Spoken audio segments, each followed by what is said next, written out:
તો hello student, પહેલા તો બનાસ ડેરીમાં બધાનું હાર્દિક સ્વાગત છે. નમસ્કાર દર્શક મિત્રો, આરકે જીનિયસ ઓફિશિયલ યુટ્યુબ ચેનલમાં આપનું હાર્દિક સ્વાગત છે. આજે તમને એશિયાની નંબર 1 ડેરી એટલે બનાસ ડેરી, તો ચાલો બનાસ ડેરીની મુલાકાત કરાવીશું.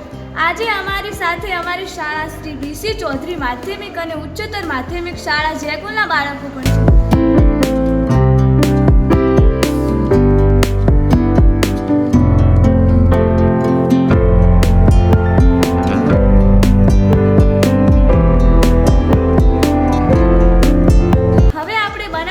પહોંચી ગયા તો તમને બનાસ ડેરીના જુદા જુદા પ્લાન્ટ જેવા કે ice cream plant, butter plant, liquid plant, દૂધનું શુદ્ધિકરણ વિભાગ, યુએસટી પ્લાન્ટ તથા ફીલ પેક વિભાગ, પાવડર પ્લાન્ટ વગેરે વિભાગોની મુલાકાત કરાવી.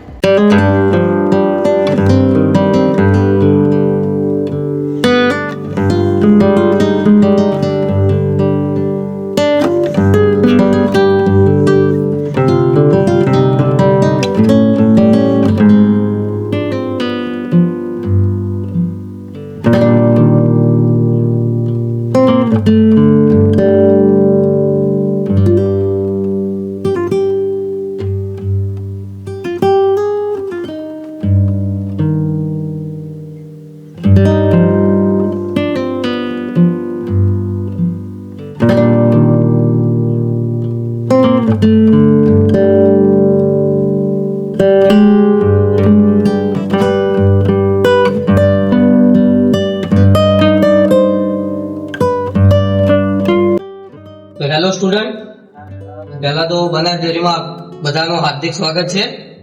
હાલ તમે એક પ્લાન્ટ જોયો છે, એનો પ્લાન્ટ છે આ બધું? સાચું આઈસ્ક્રીમ પ્લાન્ટ છે, બરોબર. ચલો, તો આ આઈસ્ક્રીમ પ્લાન્ટ છે. આ ડેરીની સ્થાપના કોને કરી ખબર છે ખરી કોઈને? કોને કરી?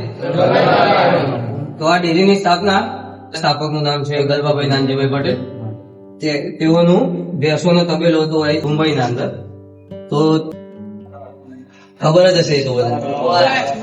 તો એ તેમનું પોતાનું જીવન કેવી રીતે ગુજારી શકે એ કારણથી તેમને ડેરીની સ્થાપના કરી, બરોબર. તો હવેથી આપણે આગળના પ્લાન્ટમાં હું તમને લઈ જાઉં છું.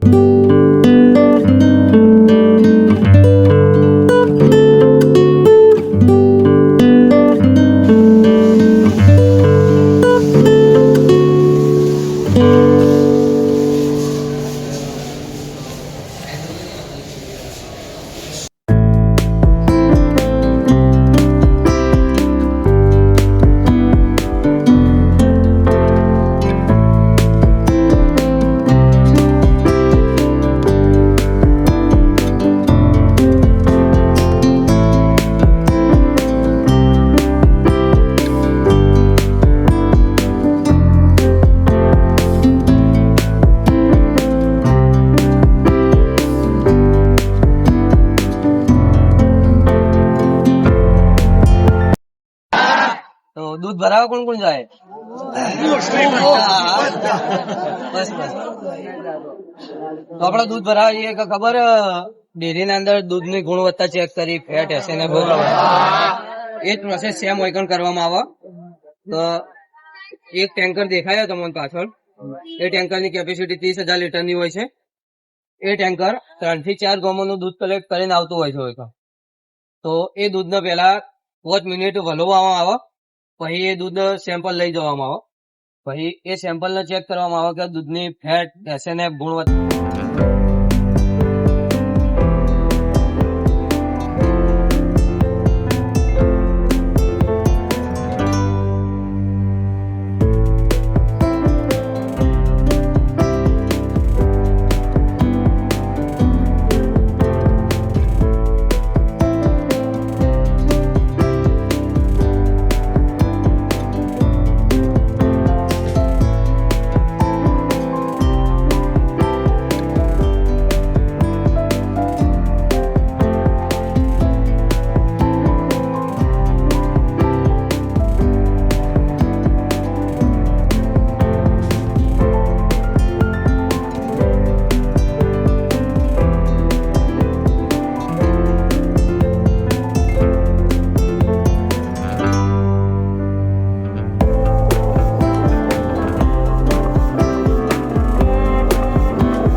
આપણા સુધી પહોંચતા રહેશે. ધન્યવાદ.